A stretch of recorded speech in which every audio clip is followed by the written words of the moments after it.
projector.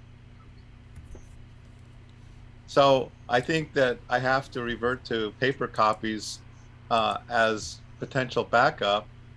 And if I have to go through all the trouble and expense of doing that as backup, then I've completely lost the whole advantage of trying to go paperless in the first place. Yeah. But thank you, Mark, for the idea about the Dropbox. I'm going to look into that. I'm also, I saw online somebody was sharing their songs with everyone, and they used WordPress, set up a little website on WordPress. So I remember having one from a few years ago in a class I took. I thought maybe dusting it off and trying that as a method of file storage for people to retrieve, again, and that works fine for people who have the computer savvy to know how to go and find it and get it. And if they have printers, great. But it still might be a problem for some. Yeah, that once you have your music in digital format, there are lots of different ways that you can transmit it to people. And, I don't know what to say about the fact that you have students who don't have email in 2021, or who don't have access to printers in 2021. These but are people in their 90s. They're people I in their understand. 90s, and maybe you can find a way to figure out who needs paper copies and supply the paper copies to them, and let everybody else do whatever they need to do with the digital copy. Yeah. So just some other parameters around that. The course I'm teaching, it's through a senior center. We have to collect an attendance fee from everyone because we have to reimburse the county for use of their facilities. When it comes to printing out papers, the center's management has informed me that we can do that, but we're going to have to start charging a materials fee. And I really didn't want to go down that path because I don't want people paying a fee, because then they're going to expect something every time, and there might be days when I don't think we need to print anything new. Okay, I'm gonna go.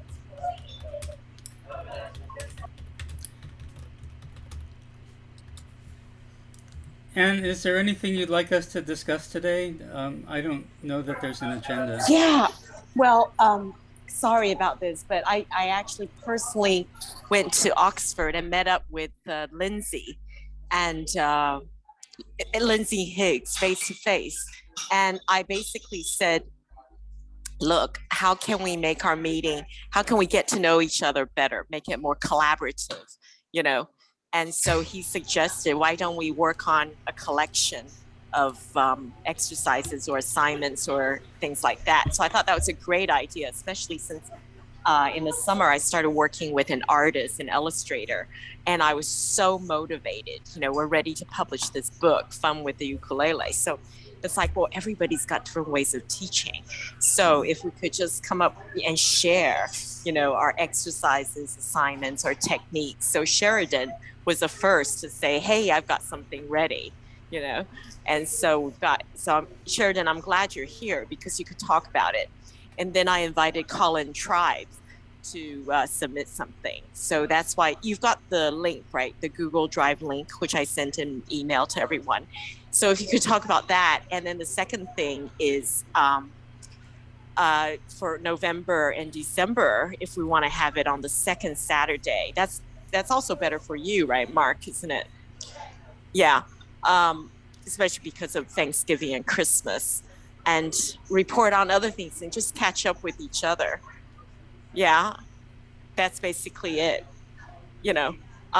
Announcements, and I have so many personal things that I like help with, like, how to structure my course schedule so that it won't always be like, heart attack. Anyway, I'm gonna say goodbye. Is that okay, Mark? Yeah, it's fine with me. I don't know if we'll accomplish everything that you had hoped we would if you had been here, but we'll do our best. Oh, you guys are great. Come on. we were just talking about the San Francisco Ukulele Rebellion. You have what, 1,500 people? Yeah, and when we meet in person, 20 people show up. Well, actually, we're you know who's going to go over there? Bruce Borham. He's going to be in San Francisco, I think. He's going back home to California. So Sherry in Oregon said, "Oh, have you heard about the San Francisco rebellion, ukulele rebellion, and everything?" So you're a real Well, force to be reckoned with. well, I appreciate that. We haven't started. We met in person in June and July, and then we stopped because of the Delta surge, and we haven't started up again. And I'm not sure when we will because I've opted to be incredibly super cautious. San Francisco just eased its mask mandates, and I'm a little upset about that because to me that's like saying I lost weight by not eating fat, so now that I've lost weight I can eat fat again, and that just doesn't make sense. Yeah. So I'm going to wait a while longer before we start meeting in person again. But one of the things I will talk about today a little bit is the introduction of some sort of instruction into the Rebellion Zoom meetings. I've taken opportunities to find what I call teachable moments, and then say, by the way, before we play this song, there's something I wanted to point out, and it's just a small thing, but San Francisco Ukulele Rebellion is not a teaching organization, but we have on Zoom a lot of people who don't play ukulele very well, and some of them lead songs, and so I'm trying to raise the level. Anyway, that's that. This is great. I think I'm too noisy here in the restaurant. You'll hear all the other noise. So great to see you, Dan, Steve, and Sheridan. Okay. All right. Bye. Thank See you you. next month. See you later. Bye. I actually just have a time zone question. Is this meeting 15 minutes in or an hour and 15 minutes in? We started 16 minutes ago. Yeah. So right now, I believe that where you are, you're already on standard time again. Yes, the clocks went back. Right. We don't do a that week ago, until so, we don't do that so- until November 6th. Yeah. So, I we're read still recently that getting an extra hour in 2021 is like getting a bonus track on a Yoko Ono album. I've seen that on Facebook. Yeah. We're just getting back the hour we gave up gladly in March. The time difference is going to be different for our November meeting because we will by then be on standard time, but the United States is still on daylight savings time. Yeah. I've been playing with apps with world time conversions and things like that, and what is it? I've discovered this wonderful thing, coordinated universal time, which I've never come across before. Is that an application? I don't know who came up with it. It could have been around for 100 years. I don't know, but It used to be called Greenwich Mean Time. Is it? It's Yeah, GMT. Oh man, yeah, it is. I've heard of Greenwich Mean Time before, but someone's decided to call it universal, and so if you put that in, then everything just falls into place. Whereas, I was going, is it Australian Eastern Standard Time, Australian Eastern Daylight Savings Time, and it's constantly. I have popped into the last 5 minutes of 2 meetings in the past. Yeah. Well, it's only 2:19 here in San Francisco. Yeah.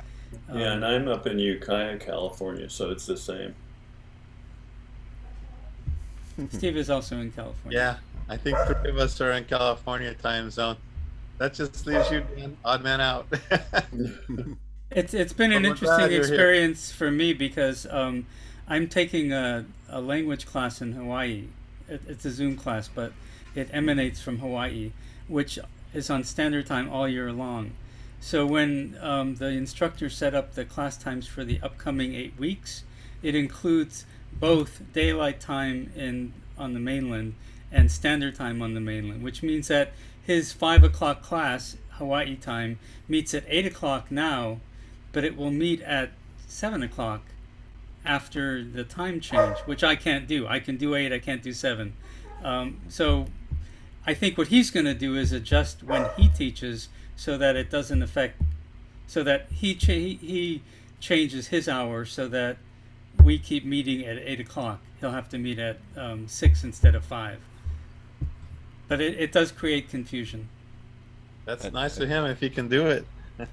Well, he's at home. That's his job, is to be at home and be on Zoom. So, but it means the world's a much smaller place, so we get better at our maths. yeah. There we go. Yeah, so next month when we meet, the time difference between us and you will be an hour less, I believe. So it's gonna be second Saturday. Yeah, Mike. I don't think we're gonna decide that today. I think Anne is gonna figure that out. Okay, those Sometime days later. both look good, so she sticks with that. Yeah, I think, in general, that's going to work for me, I think. The problem I had been having is that we were meeting on the third Saturday of the month at a time when I think it was 2 o'clock Pacific time, and in June, the third Saturday of the month, well, actually all year long, the third Saturday of the month is a rebellion meeting, but when we're on Zoom, we meet at night. And when we were going to be meeting live, we were doing it during the day because we were meeting outdoors, which meant that during June and July, when Rebellion was meeting outside, I couldn't come to these meetings. So the third Saturday of the month is bad for me. Not at the moment because we're still on Zoom, but eventually we won't be. So much for that. So Sheridan, did you want to talk to practice. us about what Well, what I Anne know- said you were going to talk to us about? Yeah, Anne had, asked for, like effectively a one-page, lesson or presentation, which I, taught at a number of music camps, and I've been doing some arrangements in, what I fondly call double stops, which are just two note pluckings that are fairly easy. And one day I discovered that out of the most common chords, like typical C, F, G, and A, and not D, but a B flat as well, is that there were some simple chord scales that went all the way up the neck in pairs. And so I did a little road map of that. There's a link to it on the page that Anne sent, but I'll show it to you. I'll screen share it. Let me bring it up on my pad first, and then I'll show you what that looks like. And let's see.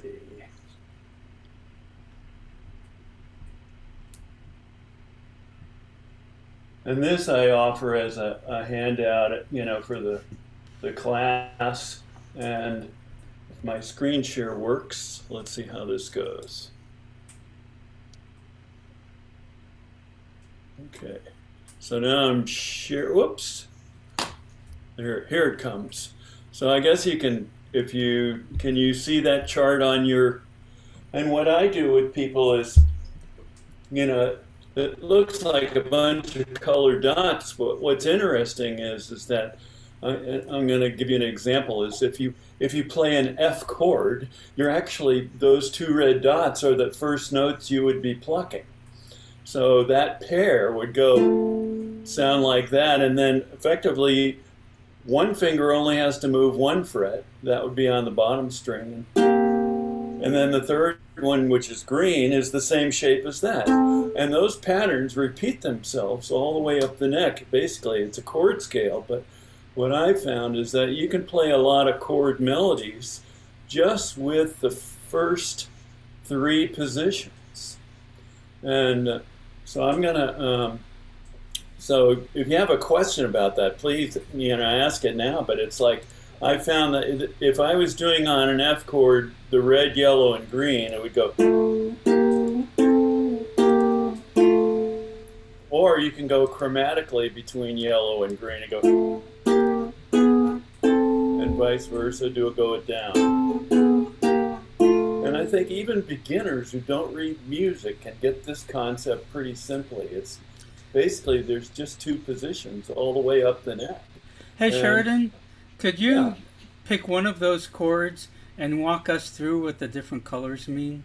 Like, I Yeah. recognize the A chord as being the two red dots. Yes. But I'm not sure what the yellow dots are, the green dots. I see Okay, that the so blue dots let's go to- replicate the red Oh, dots. Okay, let's use the F chord as that's my best example. I mean, I don't do as many double stops on the low end, but I do know if you look, the F chord is the root position. And in this case, the root note is actually the F on the second string. But if you go up one fret on the bottom and 2 frets from the F, then you're actually effectively going to the 2 minor chord. So and then the green would be the 3 minor. Are you just plucking the 2 strings? I'm just plucking Okay. those strings. Okay. But here's the concept is that all of these positions work against the F chord. So if you pick these little double stops and you go to a B flat, which is the same positions on the next string, you can do, dozens and dozens of chord melodies and little riffs and things like that. But effectively, if we were to climb, going up the scale, you'll notice that the F position changes when it goes from red to yellow. That position stays the same, and it just moves another 2 frets. And then it repeats itself actually at the 4 chord. So B flat, that blue is actually a B flat.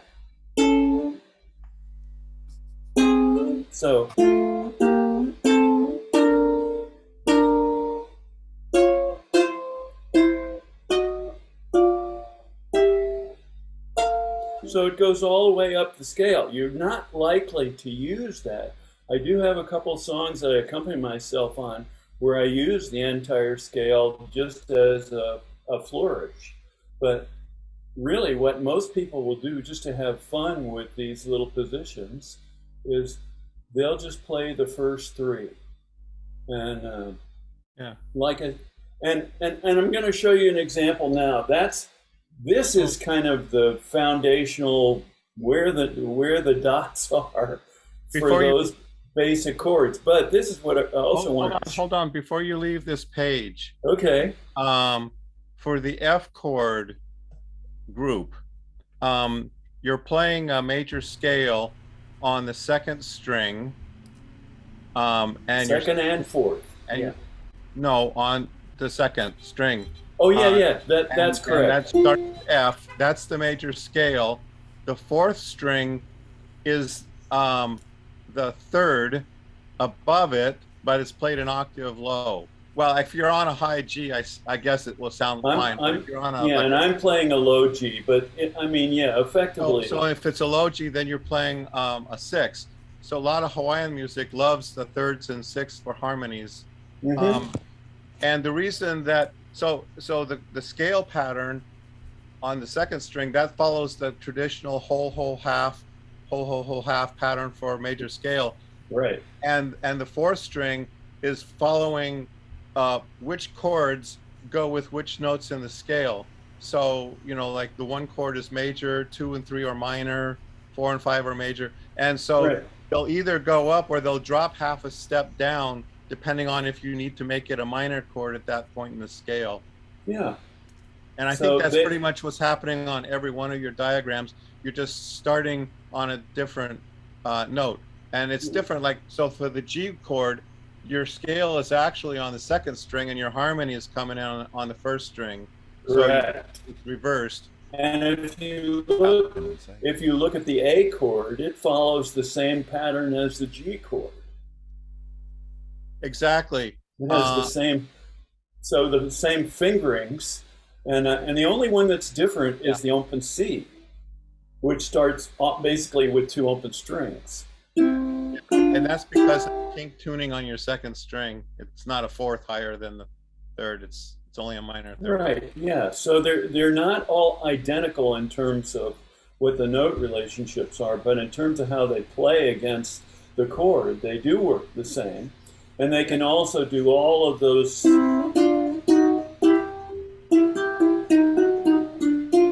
You can do just a whole host of things with them. But let me show you now a practical example of how that gets used.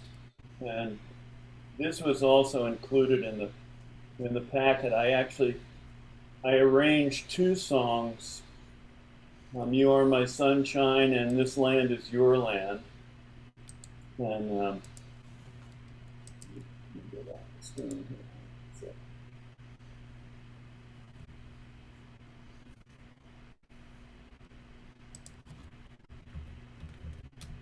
and I'm doing this out of OnSong, by the way, just plugging it into the screen.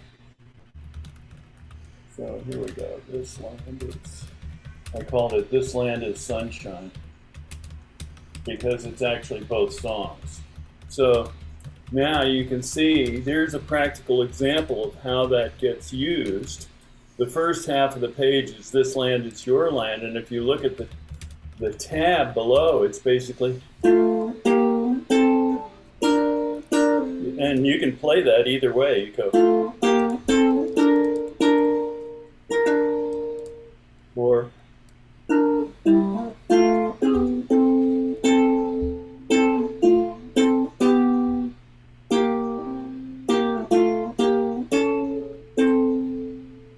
and if you look at this on the second half of the page, I have You Are My Sunshine, and I'm actually not starting with a double stop on the pair, but going.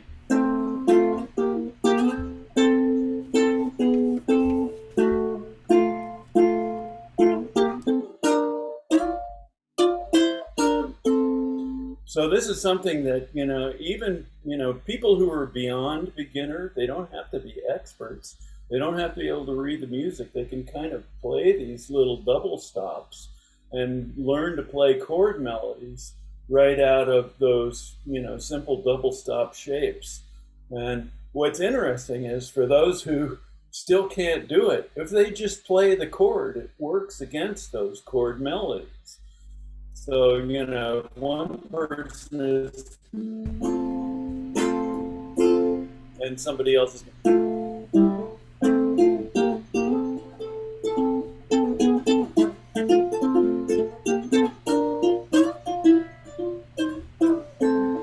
Anyway, that's the idea, and I don't always do it perfectly, but I've arranged a number of these things so that people can actually play along.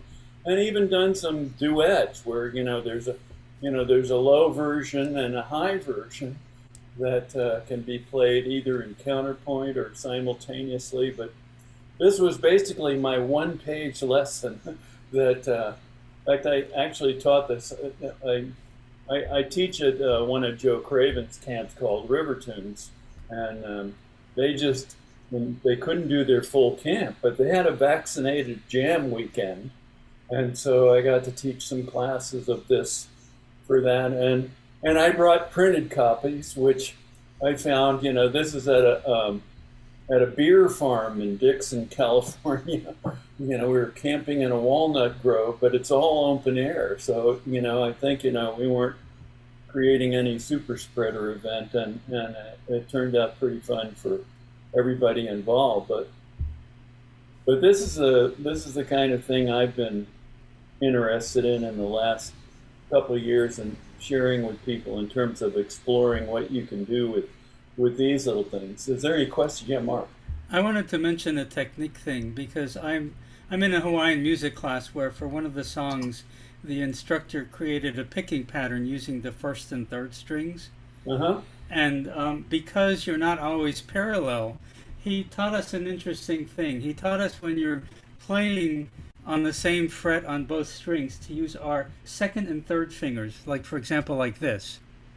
Yeah, and the reason for that is that when you want to go to the uneven strings, you can turn your hand around and then use your index finger, which Well, is really cool. And that's exactly what I do. Like, for example, when I play an F, I'm doing that, starting in the F position and then putting the fingers parallel. And then the same, but what's great is that that pattern works one string over for the B flat. And so if you learn one, you've already learned another one.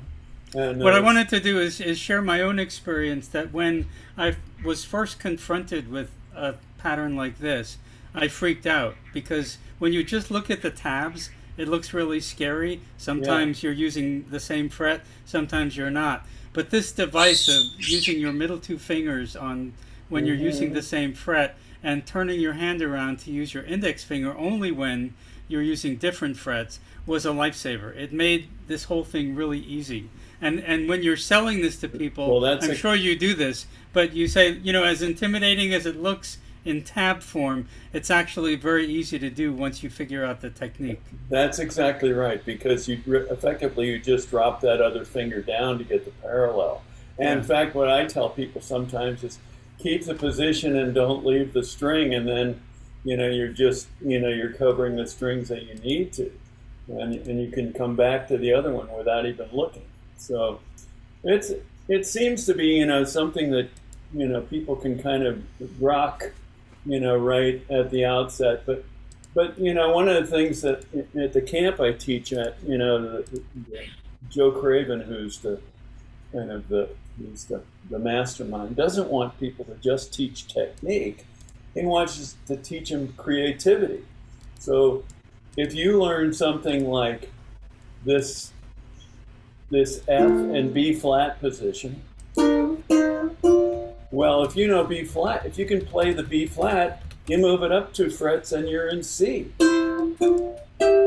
So it's all of these things are movable shapes that can go up and down the neck.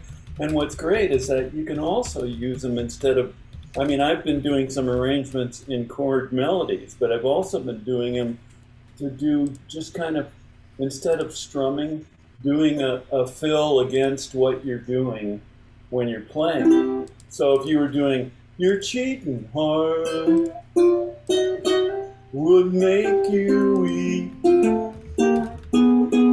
you'll cry and cry and try to sleep." So that's the idea, is that you can do other things besides strum. In fact, that's my class, is beyond strumming. Is trying to learn to do some. A question, Sheridan, when you switch chords, are you switching to these other set of double stops that go with that particular chord? Exactly. That's exactly what I'm doing. So if I play in C, I can play that open middle pair that was on the chart. Or I can play the F. I can play the B flat shape, which is the third and the first strings. Yeah. And so at the end of the first line, you go back to F, but I see you don't really switch to the second and fourth strings until you get to the next measure. Well, yeah. In this case, you actually have a choice. It's like one of the things. Once you figure out that you're on the 4 chord by the time you get, to, the 5th fret. You don't have to. Don't have to go like.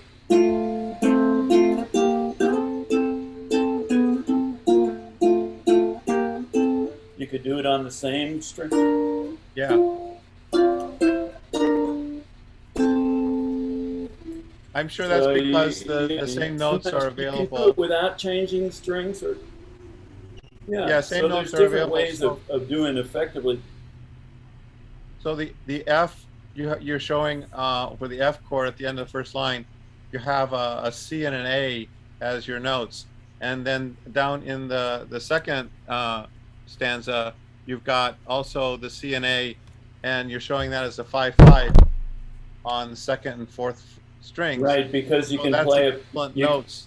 Yeah, So you can play it both you're ways. using that advantage that you don't have to switch strings. Yeah, it's just an economy of motion thing. And sometimes, you know, I often kind of abandon the arrangement and think about the chord that I actually have under my fingers, and I know what the, you know, what the double stop is going to be for those. So Does this work? Does this work for the minor chords as well? you can make it work for the minor chords. I just started with the majors because I think that's the easiest concept for most people to grasp. But I mean, you can do stuff like, you know, here's an example of a little arrangement of How's the World Treating You, an intro like.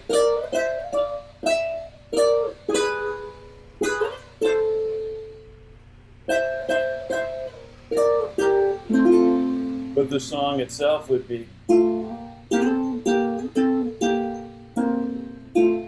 know, I don't know if you know that song, How's the World Treating You? Alison Krauss does it with James Taylor, and it's a Lewin Brothers tune, but really pretty song. But that's the intro they use is da da dee da da da da. So you can kind of make these things bend and tweak them to basically get the sound that you want. But I just did it in the simplest possible form, which was out of the most common chords that people are likely to use when they're, let's say, an advanced beginner or intermediate. They can actually start doing some of these things. Well, I know a lot of people complain about the B flat chord. It's one of the hardest ones to get that half bar.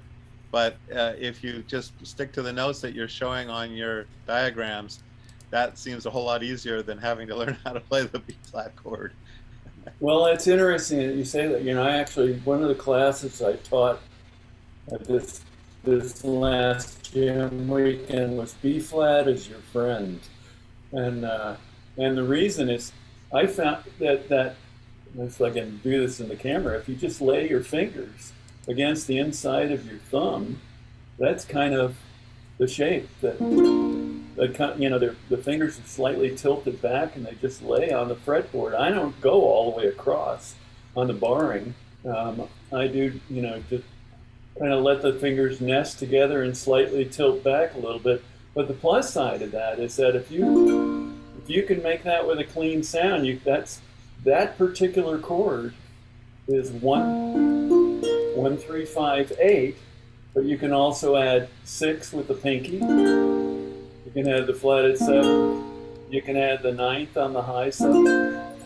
And then you were asking, can you do it in minor? Well, yes. So basically, with that one chord shape, you can make 8 different sounds.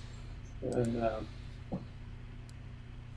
so that's another thing I show is that, you know, adding flavor to, you know, playing melodies. But anyway, that was the thing that this double stop melody was the thing I thought was the simplest thing to share with Anne's idea of doing something on one page and giving a little chart that shows the overwhelmingness of how big the chart is, and then breaking it down to 2 simple songs that people are familiar with and letting them try to plunk it out. So we have a new edition. I think that's a good lesson. It's nice that you're bringing that to your sessions. Yeah, it's like inadvertently you're teaching a little bit of music theory. Yes, that's right. But I don't say, well, this is the 2 minor, this is doing the 3 minor. Exactly right. Very way. Yeah, well, if you said yellow, and green. if you said I'm about to teach music theory, half the people's eyes would glaze over, right? But if you teach them a technique and a way of doing something that's repetitive, then they're absorbing the music theory incidentally. That's right. Which is something they wouldn't do if you said. And they get some different, interesting sounds out of their instrument that they probably haven't heard before. Yeah, I think finger picking is intimidating, especially for new people who learn how to, you know, everybody learns how to strum first, and finger picking multiple strings at the same time is even that much more exponentially intimidating. But this is sort of like a system that makes it easy. It's not that hard to just stay on 2 strings and move fingers around in a patterned way that they don't even realize that they're doing hard stuff because it's not hard the way that it's being taught. Well, and it's even more fun when you have somebody else who's keeping the rhythm playing chords, and you can play those things against that, and now you've got an ensemble going. I just wanted to say hi to Lan and Bruce. We're meeting without Ann today. Hey, welcome, Lan. I'm glad you got on. We're meeting without Ann today because she's in a very crowded environment, and she was using a hotspot that really wasn't transmitting as well as she would have liked. She might be back before the end of this meeting. But she basically told us, sure, she basically told us that we should just chat about things that we're doing, and she mentioned that Sheridan had submitted a one-page lesson for a book that she wants to compile on different lessons that each of us are giving, and so he was just walking us through that. You're coming in on the tail end of that. The lesson is over. Well, yeah, I'm sorry. I fell asleep for a while because it's midnight here in Italy. Was that like a two-finger picking? What was that about? Yes, I'll share the screen again of the arrangement with tab, which is this. So here's an example of you are my sunshine and this land is your land. There's actually, in Anne's letter, there's a link to get this if you want to get a copy of it. But yes, the idea is, I can't share two screens at once, but when you're playing, when you pluck two strings, you can actually play melodies with a harmonized note.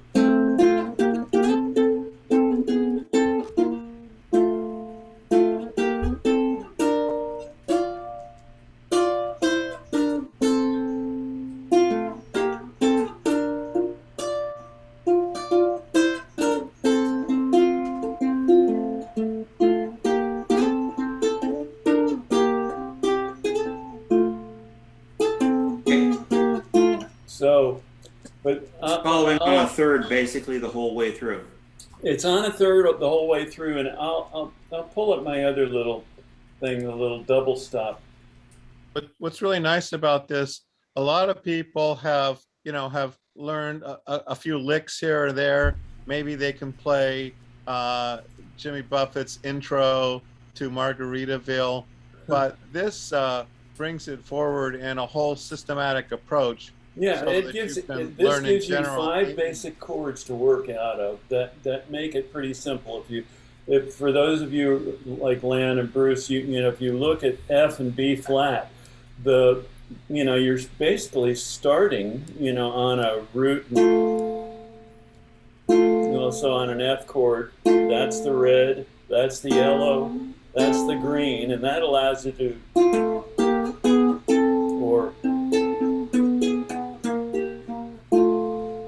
also allows you to move to B flat. I mean, you can do just a bunch of stuff, with those 2 plucked notes. And usually there's one finger when you're moving from the root position to the next one that only has to move 1 fret. And so if you look at the G chord, you'll see that's... and the A chord, those are all the same finger positions. So F and B flat are exactly the same scales, and the G and the A are also the same scales. The only one that's different is the C. So, and how that, you can also use more than the first 3 notes. Like, for example, there's a song Emmylou Harris wrote called Love and Happiness for you.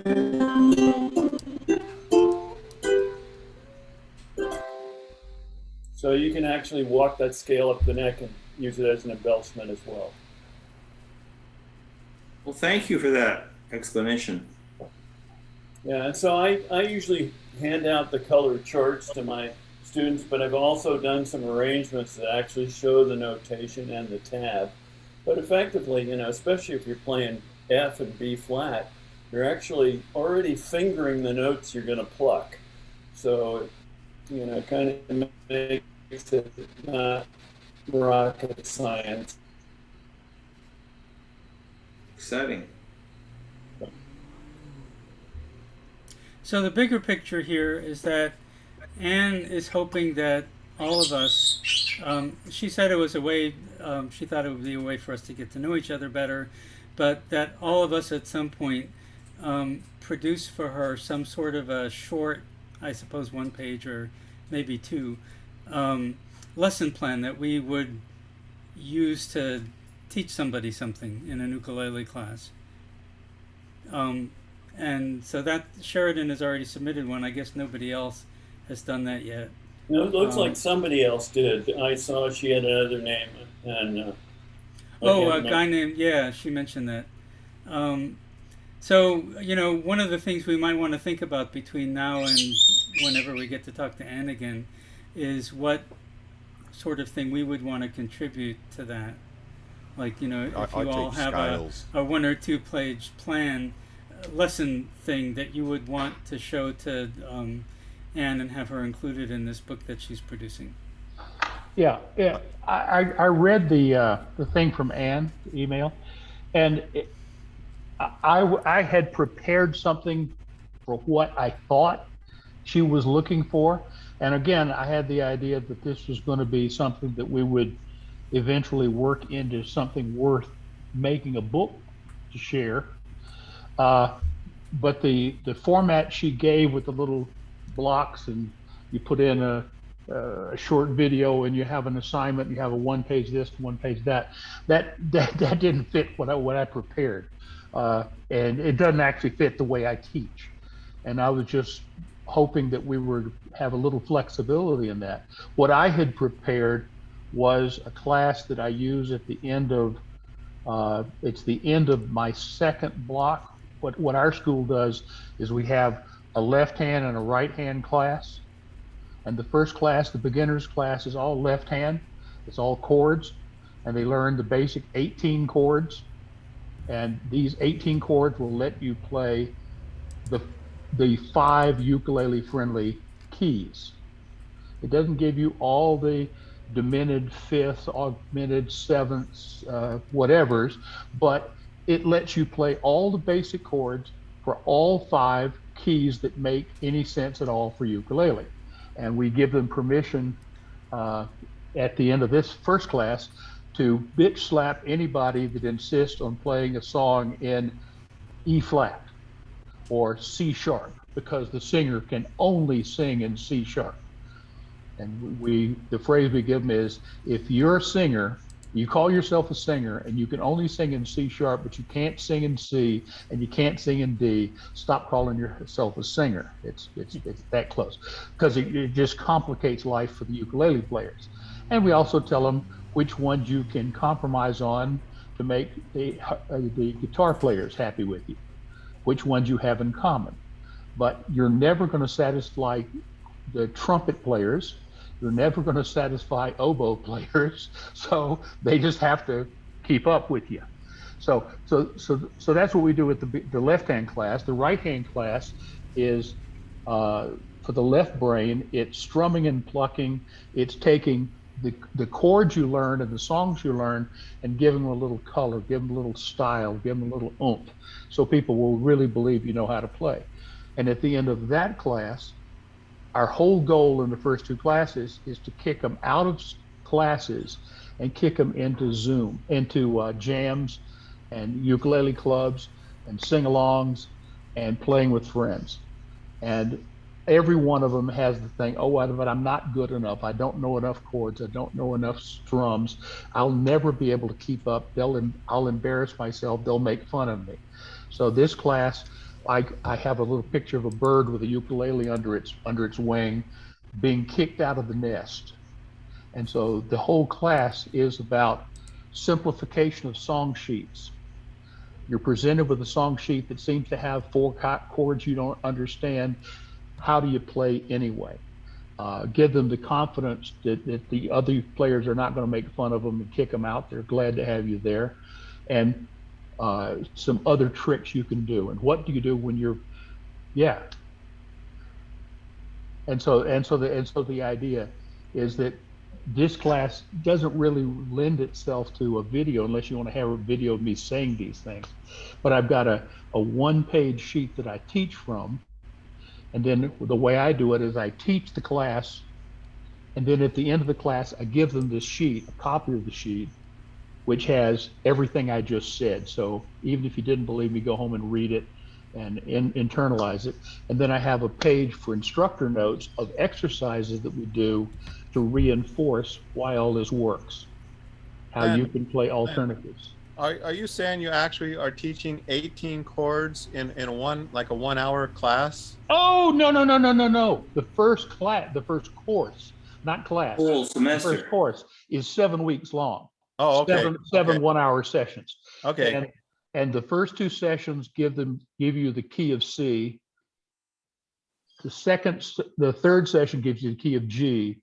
The fourth session gives you the key of C, G, D, D, and F, A. and A. Yeah. And so C, G, D, F, A, and then the seventh is actually a miniature or an intro sort of.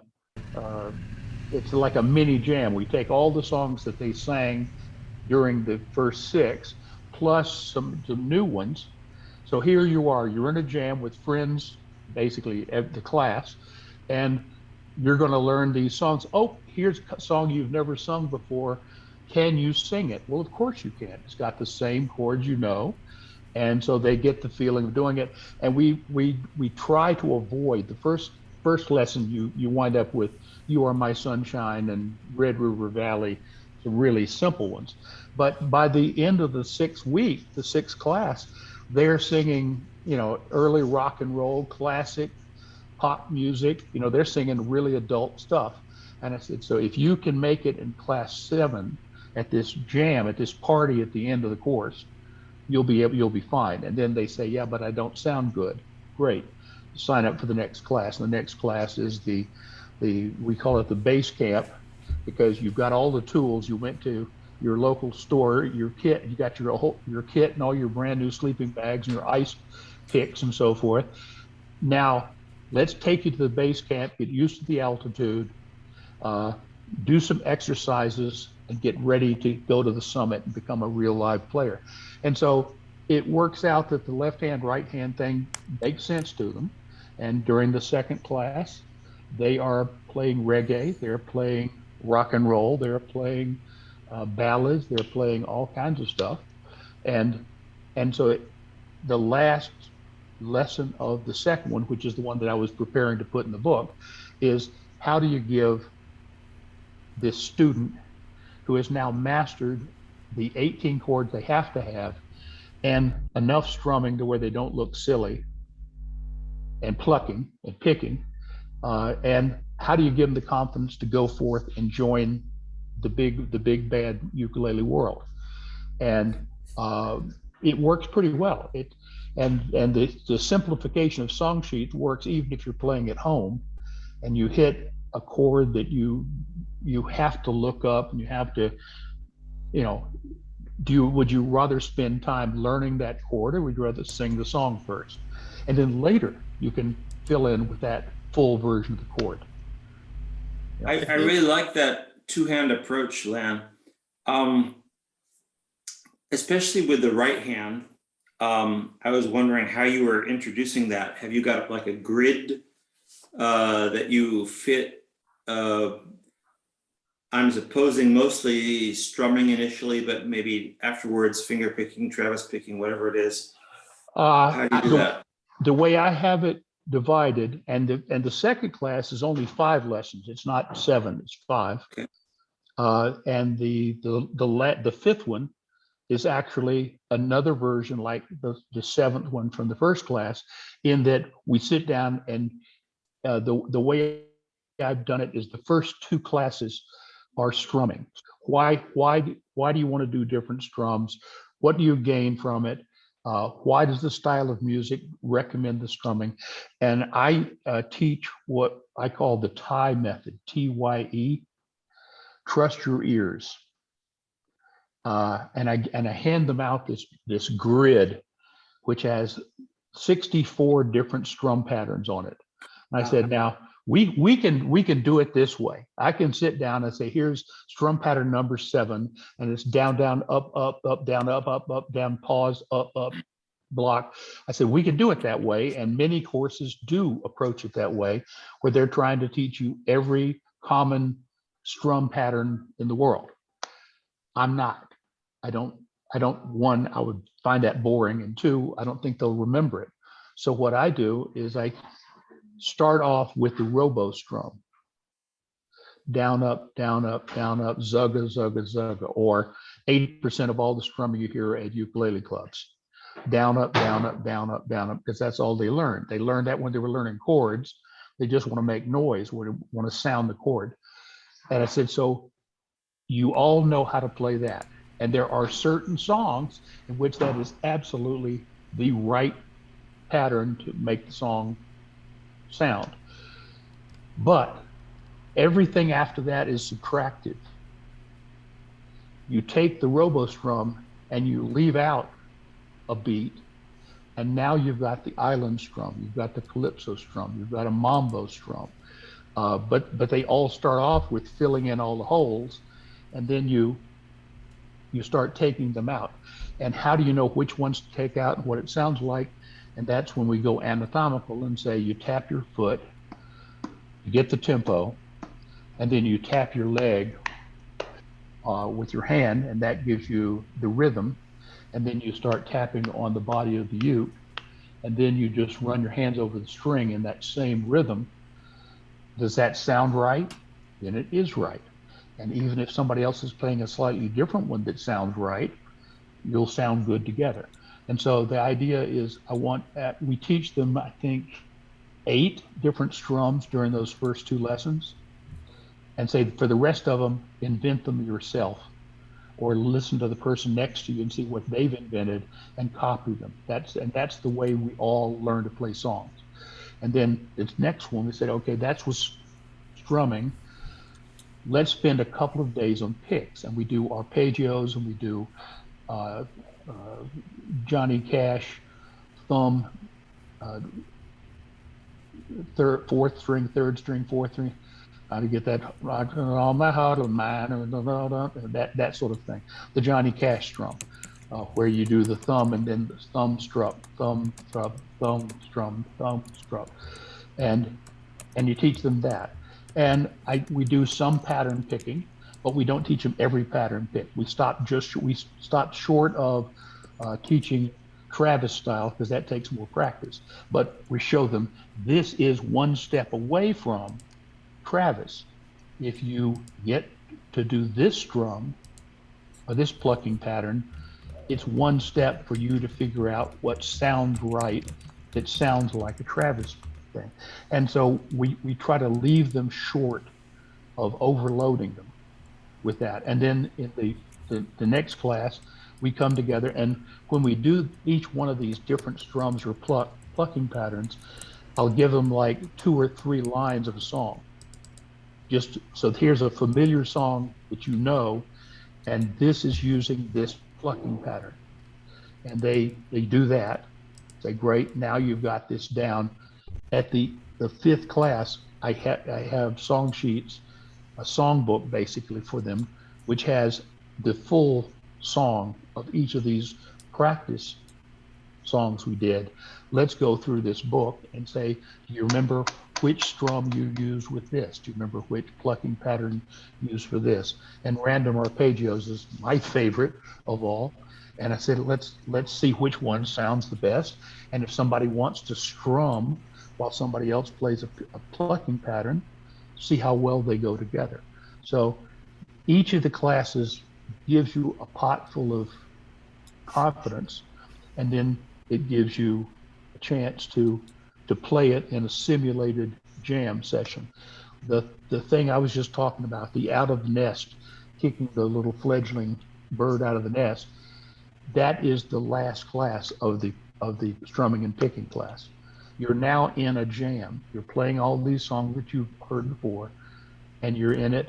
And here's how you're going to fake it till you make it. And that is very well received by the students. They like that. The idea that they can sit there beside somebody that plays 3 times as well as they play, and nobody's going to notice that they don't play all the exotic chords. Nobody's going to notice that they're not playing, some exotic picking pattern.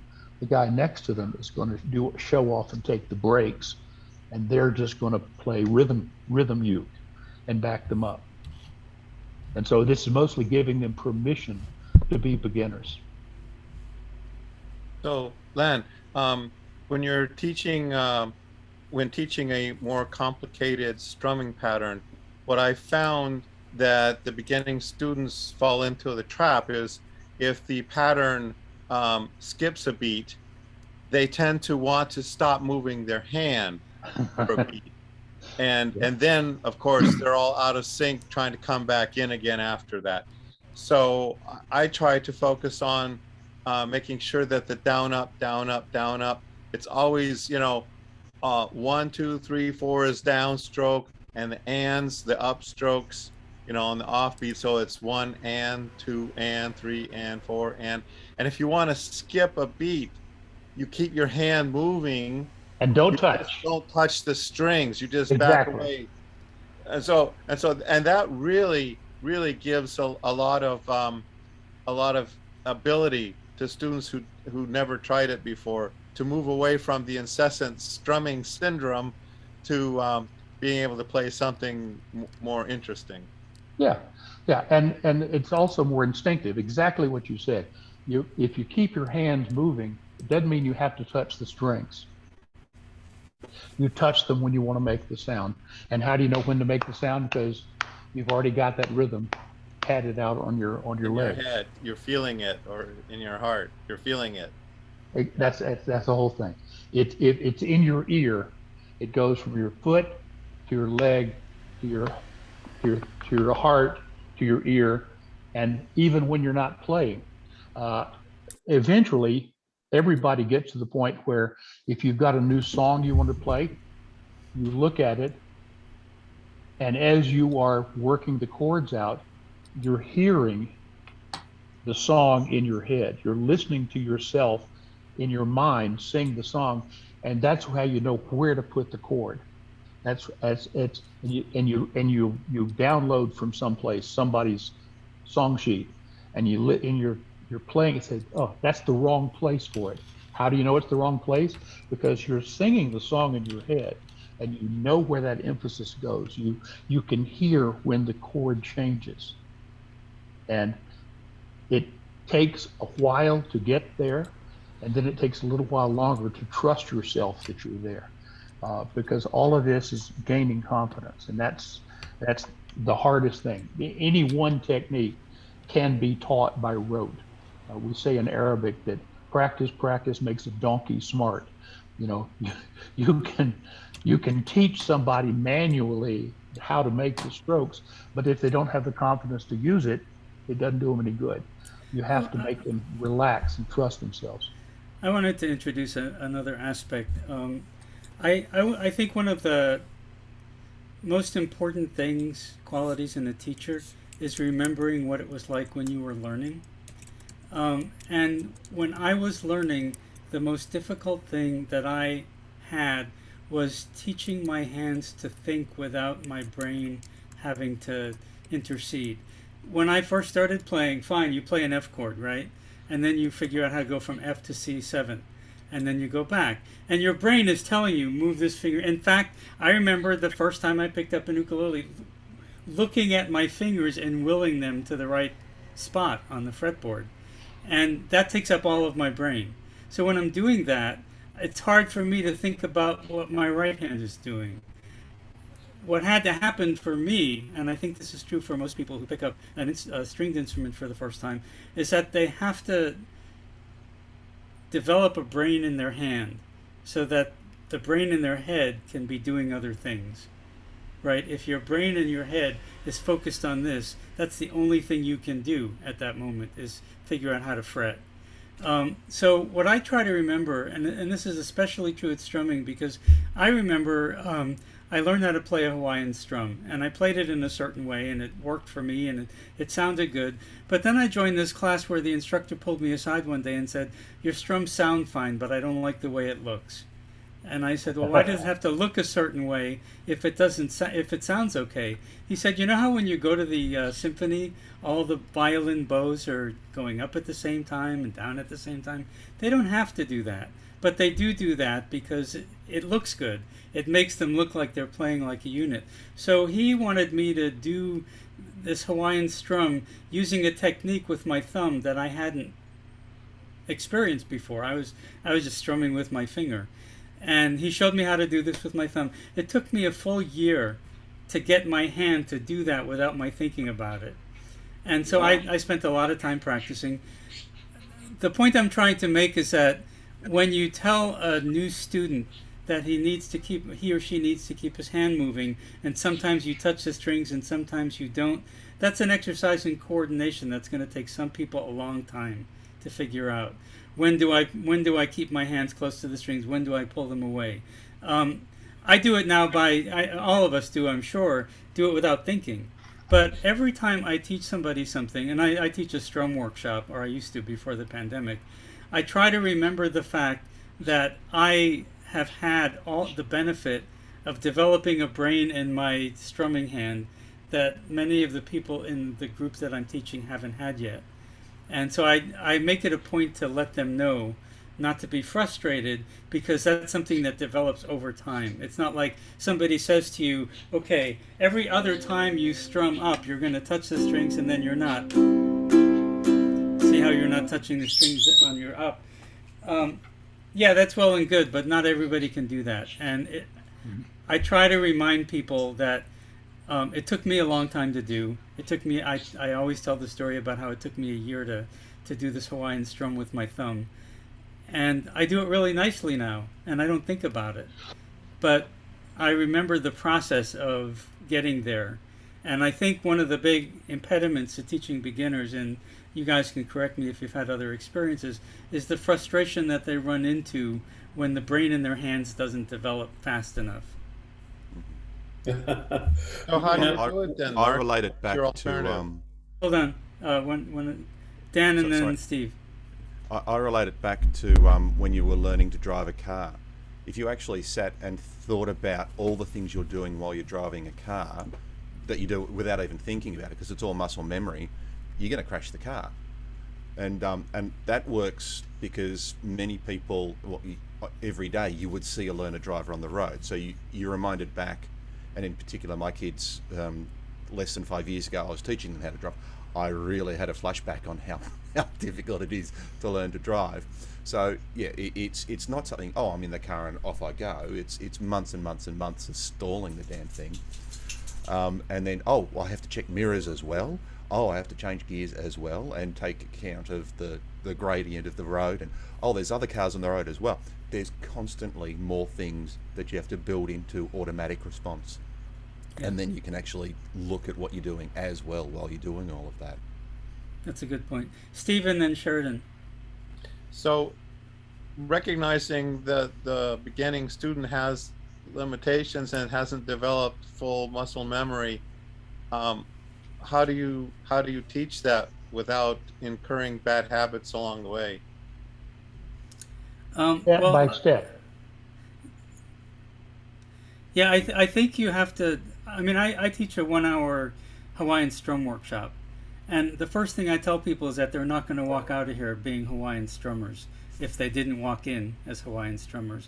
That this is going to take a lot of practice, and in fact, I think I spend the first 10 minutes or 5 minutes of my workshop explaining to people the process of having to learn.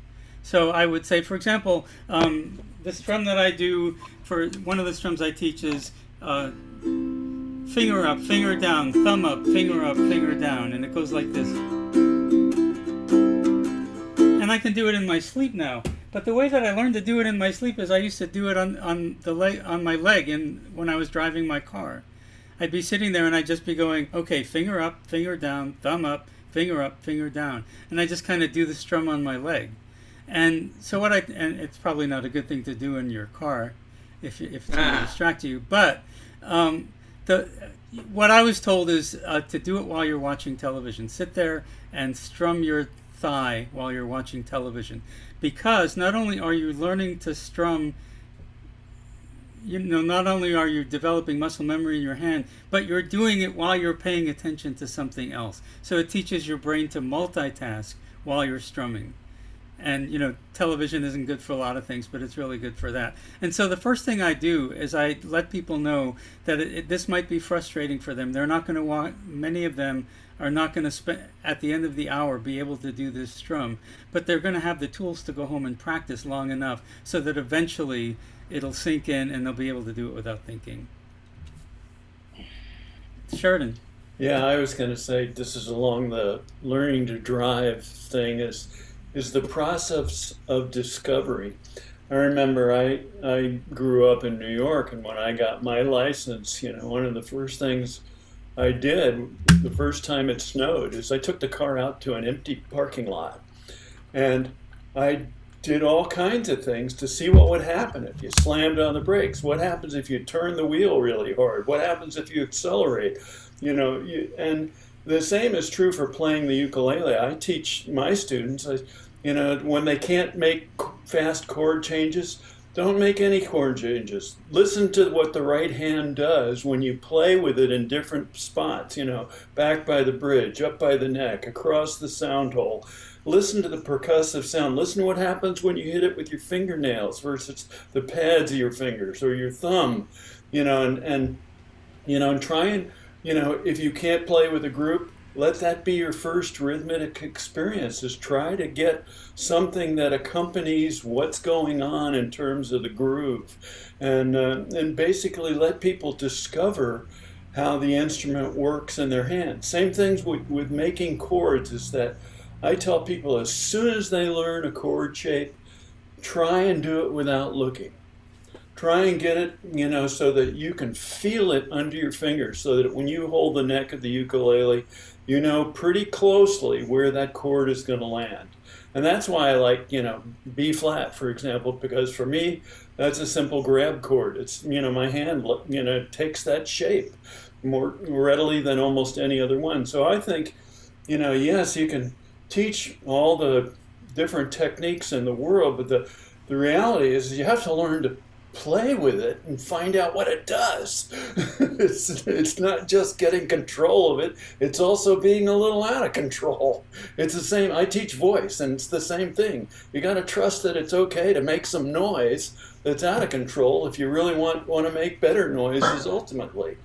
And so anyway, I try and make it fun in that respect and not make it too laborious in terms of, the technical details, which you can pick up and you will pick up it, if you pursue it over time. They call it playing an instrument for a good reason. That's exactly right. If you don't play with it, you're not doing it right.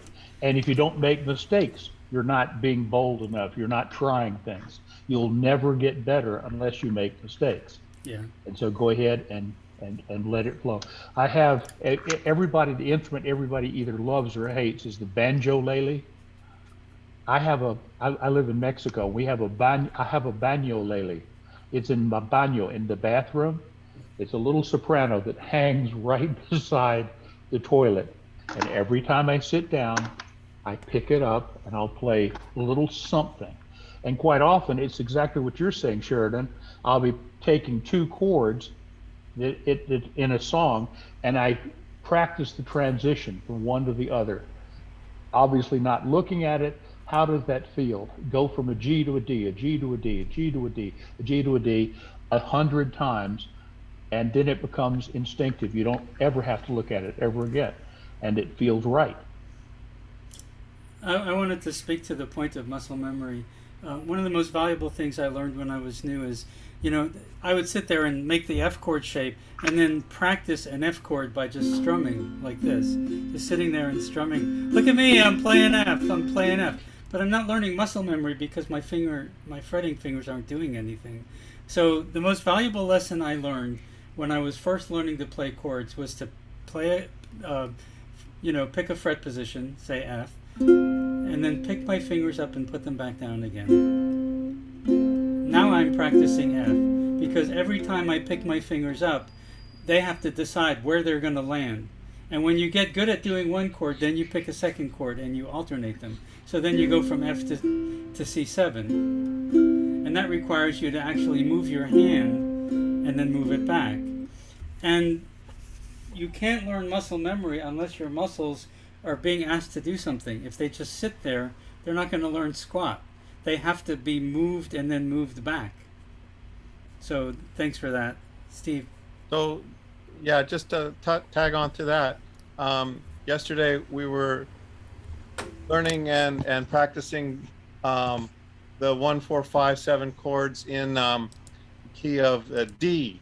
So a D and a G and an A, and so these were new chords for the folks, and I was trying to emphasize that depending on how you finger the chord, you could do it in such a way that you created a reference point. So it turned out that the index finger stays on the 3rd string the whole time, never leaves. In fact, when you go from D to G, it doesn't even move at all. When you go to play an A, it just slides down 1 fret, but it's still connected to the string, so it's a reference point. But between D and G, it doesn't move at all. It's not only a reference point, it's also a pivot point, because if you can have a finger that stays in the same position between 2 chords, that's a pivot. So I'm trying to encourage them to use, because they're thinking, oh, the D chord, I could play it with different fingers. I could put them all in a row like this, or I could, and yeah, there's many ways to play a fingering for a chord, but given the context of what chords come before it or come after it, you might find a certain fingering yields most benefit, because now you can use your pivot and references and not have to look so much at your fingers, that you'll know where they fit in because you've already got one in the right place to start with. Yeah. And I found I've been playing for a couple of years, and I was thinking, oh, I've got this. I'm feeling very comfortable changing chords, lovely stuff. And then I got a ukulele with a pickup and plugged into an amp, and I realized, no, I don't have the precision I thought I had. That was a real, there's definitely more practice and more precision I need with my fingers. It amplified every single slight bad habit I had with my chording hand. It was quite remarkable. I went back to going, oh my God, I am a beginner still. So a quick comment, because I got a note from Bruce. If you go to the chat, I actually posted that double stop chart, and I also posted the little 2 songs, This Land Is Your Land and You Are My Sunshine. If you click on those, you should be able to save them. They should be above the bottom message. And I usually, if somebody comes into the meeting afterwards, they wouldn't get these. I could repost them. But Bruce, I'm pretty sure you were there. If you look at the chat screen again and look above your note, you should see them. Well, actually not, because it only gives me what was posted after. I think it was about 48 after the hour. Oh, well, that's interesting. Well, I can post them again. In fact, I'll post again right now. Thank you. Oh, they're posted at 3:03. Yeah. So if you they were 15 minutes they were before- posted after you got here. They were posted after you got here. So On the scroll up chat? Did you find them? On the chat, you mean? Because no, On the chat, yes. Go to the chat and scroll up, and you'll see a couple of PDFs. Yeah, they're I'm the sharing very them to everyone. I have, here's a copy of the double stop chat, and here's the 2 tunes in a double stop melody, but I don't see the PDFs above that. Huh. Oh wow. Well, you know what you could do is I'll put my email address. Hey Bruce, it should look like this. I'm just took my camera, and so here, see it says let's see. Here's a copy of the double stop chart, and right above it is this thing here. That It is must the have been that's a PDF. Right. It must have been a few seconds before that because, yeah, I haven't got the little PDF. Okay, well, I'm going to post my email, and you can Thank you. just send me a note, and I'll send those to you. Thanks, Sheridan.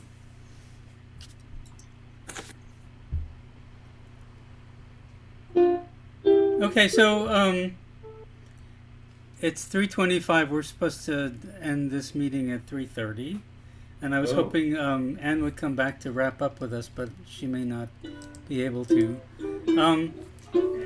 Probably eating pheasant now. Yeah, I envy that. So I think we've all gotten the point. We should all be thinking about something that we can find a way to submit to Anne. You know, Lan, with your lesson plan, I think you and Anne just need to get your heads together and talk about a way that, in the context of what she's trying to do, you can make your lesson plan work.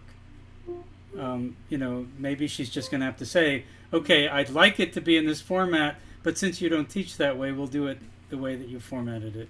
And that's just I think something. I think The way I have all of my teaching books done is in a 3-ring binder, so that I can sit there and flip from page to page and know and keep myself in order. And then I've got those pages that are suitable for handing to students. I will have made copies of those pages in advance. So at the end of the class, or at the end of each section, I say, all right, does everybody understand what I said there? Any questions? All right, here it is. Take this home and read it, look at it, and see if that builds up any more questions. Because the questions, all of the most important questions, are always the one that, what they say in French, the inspiration d'escalier. It's the one you thought of just after you've left the meeting and you're on the way out the door. I should have asked that. I said, here it is. Study it at your leisure. Come back with the questions next time. And I'm sure we can massage it around. Is the sense everybody else has that we're building this library for us to review offline at our leisure, or is building toward actually creating a fixed printed book or printed information? I think Anne's concept was to have some kind of little booklet, you know, that would have one-page lessons that people might be able to follow. So, Len, let me ask you a question. Do you teach the cornet part on Volver? No, I don't.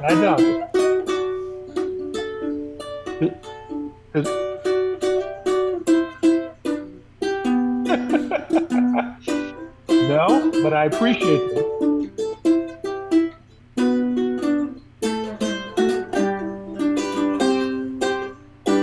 Estamos apasionado.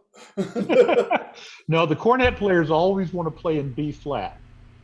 So that was B flat. That was in G. Oh. Close enough. I played the clarinet for years, so I understand. Work up a B flat. I'm a B flat. You know, to answer your question, I'd like to move us along because it's 3:28. To answer your question, I think what we're Anne staying wants on to do, even after you get off, Mark. Okay. We're gonna have a fair. party.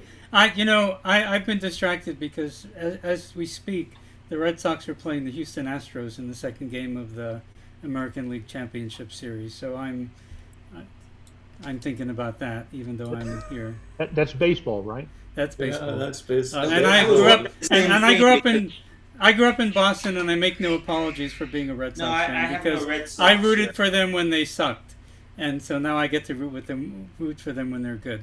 Anyway, what I understand from Anne is that she wants to put together a book, but she also wants to use the process of that as a way for us to share with each other our teaching philosophies, methods, and to kind of feed off of each other's. You know, there are things that I learned today about teaching from listening to Lan, you, and Steve, and Sheridan talk about the way that you teach what you teach. And I think that's what she wants to do. She wants us to be able to use it as a means of exchanging ideas, and at the end of it, there'll be some sort of product that can be used by all of us or other people to sit down and learn these little snippets of how to play the ukulele. Yeah, I don't want to speak for her, but that's what I think is. I Yeah, thought I think Sheridan's that's approach, he had it organized. He was ready with a presentation. The rest of us were having a free for all, and we exchanged a lot of ideas. But I see the value of Anne's suggestion that we each bring a one-page lesson in, and so each person gets an opportunity to demonstrate and teach their lesson before it becomes a free for all. Well, I think the idea of if you can consolidate what you are trying to teach into one page, with maybe one sample with some tab or chords or a little video, then that sounds like something somebody could pick up, in fairly short order. Whereas if you're talking about multiple weeks, that's a whole different process. And Yeah. but I think for picking up something on the fly that's not necessarily rocket science, that will add to somebody's ability to either expand their thinking or their abilities, then that's probably a good thing. My daddy always said, if it's worth having, it's worth stealing. And so every time I listen to somebody teach anything, I look for some little approach, a phrase, an example, an exercise, something that I can steal to make me a better teacher. And, Well, and I encourage everybody to steal from me. As a preview of coming attractions, all of the lessons I've taught so far in 6 weeks at the senior center, I put on flip chart. I went totally old school on it and put the lessons on flip chart, and then I took a picture of each one and I sent them out as an email attachment each week so that people have a copy of what we talked about. So I'd be happy to bring one or two of those that are illustrative in for this purpose. Well, definitely worth stealing. There's no doubt about that. Let me ask a question. I'll be coming to the U.S. for the first time in 4 years. Yay! Starting about November 20th until Christmas. And I just wonder, I talked with Lan about this, but do any of the rest of you know centers on the West Coast that are like ukulele meccas or centers or stores or people to get in touch with? You mentioned one in San Francisco. Speak up, Mark. Yeah. Griffin Stringed Instruments in Palo Alto. Oh, well, I'll actually be in Palo Alto. What was that, Chris? Griffin, Gryphon, Stringed Instruments. They sell mostly guitars, but they have ukuleles and banjos and that's exciting. basses. And the Santa Cruz Ukulele Club is one of the biggest in the world. Yeah, I think they actually are meeting in person. I haven't gone down there, but They are. Saturday mornings at 10 a.m. they usually have a pretty big conclave. Well, that's exciting because I just wanted to see if my mother's cousins were still alive in Scotts Valley. So I should be in Santa Cruz. So yeah, go to the Santa Cruz Ukulele Club website. They have a thing called Sons and Daughters of the Beach that meets every Saturday morning on the beach. But they also have started meeting regularly at their there's an Italian restaurant that they meet at on Wednesday or Thursday nights or something. And that'll all be on their website. And you can go there. There's also there's a music store in Santa Cruz that I can't think of the name of now, but Rick Turner used to sell his ukuleles. It's Sylvan's. Yeah, yeah. Sylvan's. Okay. the name of that morning group was funnier when it was just called Sons of the Beach. Yes, In Oakland, up in the East Bay, across from San Francisco, there's a place on Piedmont Avenue called Mountain Music that has a good selection of ukuleles, and they're nice people. Thank you. And there's a ukulele store in San Jose called, I believe, Ukulele Source. Yes, Ukulele Source, operated by Smiley Kai. Yeah, And, his wife. and that's an all ukulele store. And then in Southern California, what's his name? McCabe's. Not McCabe's. It's an ukulele store in Los Angeles that's run by a couple of ukulele players. Daniel Ho goes there all the time.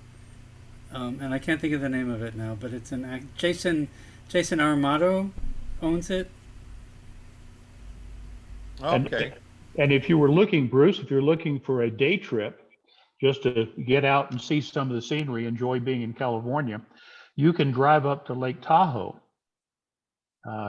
If as long as the roads are okay, you can drive up to Lake Tahoe, and I bet you, with you called ahead, you could get a tour of the Tidy Music, Tyde.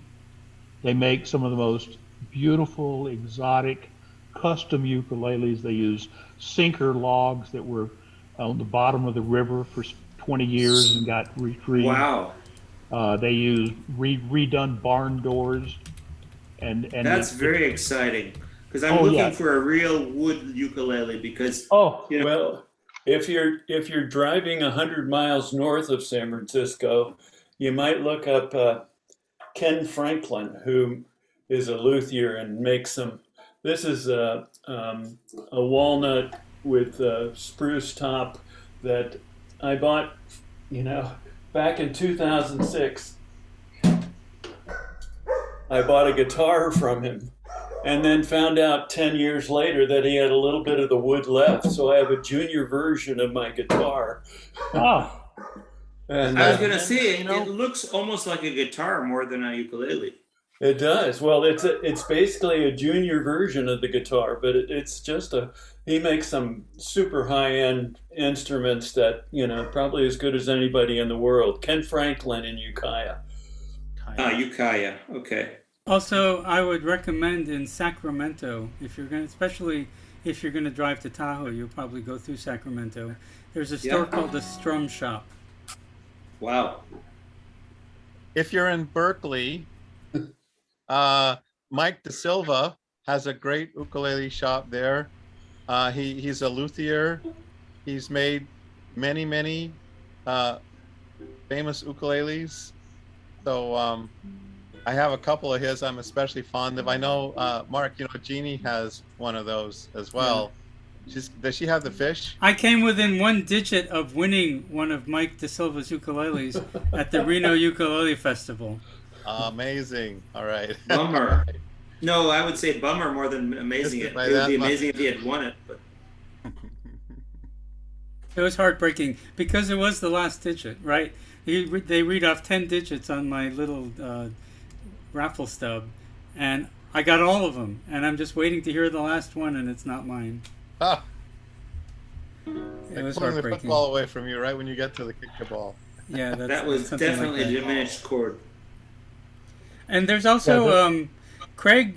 There's an ukulele store in San Diego. I don't know where all in California you're going to be, but if you get to Southern California, I don't know the name of it, but there is an ukulele shop in San Diego that I think is a meeting center for one of the ukulele groups down there. Oh, and here's Ann. Yeah.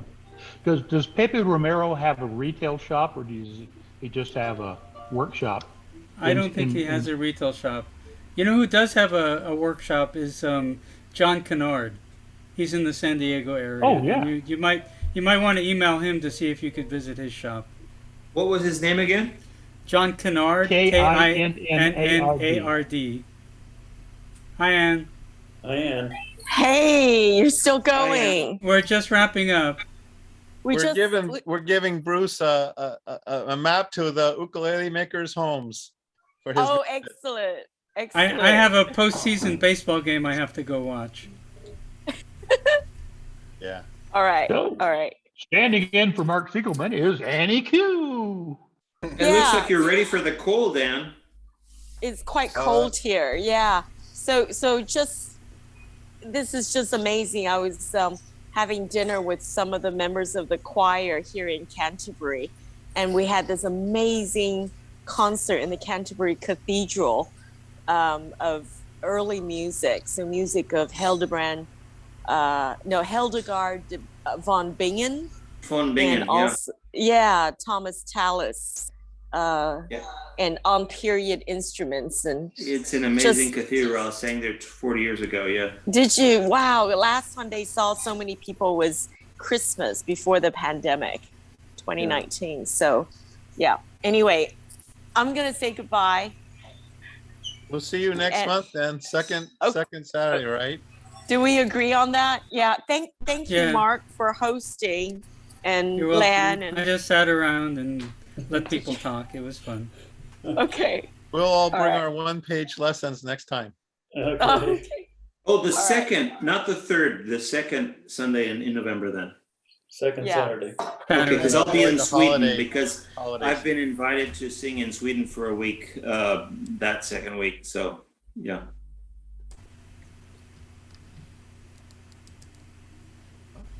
Oh, Okay, we lost so- it. Hey, Anna's gone. I'm gonna say goodbye. Okay. Apparently, Thank you you, can Mark. you can stay Thank on you, if you everybody, want. for your suggestions. Yeah. That was wonderful. Thanks to everybody for showing up and for presenting your some of your teaching stuff. I thought it was really informative. Thank you, Sheridan. Very helpful. Grab those files. They're good. They look nice. Okay. Yeah, thanks for the Yeah. files. Thanks, And bye. send me an email, Bruce, and I'll send you a copy of those things. Okay, See you later. Great, fantastic. great seeing everybody. Stay safe. Thank you. Thank you, people. Bye.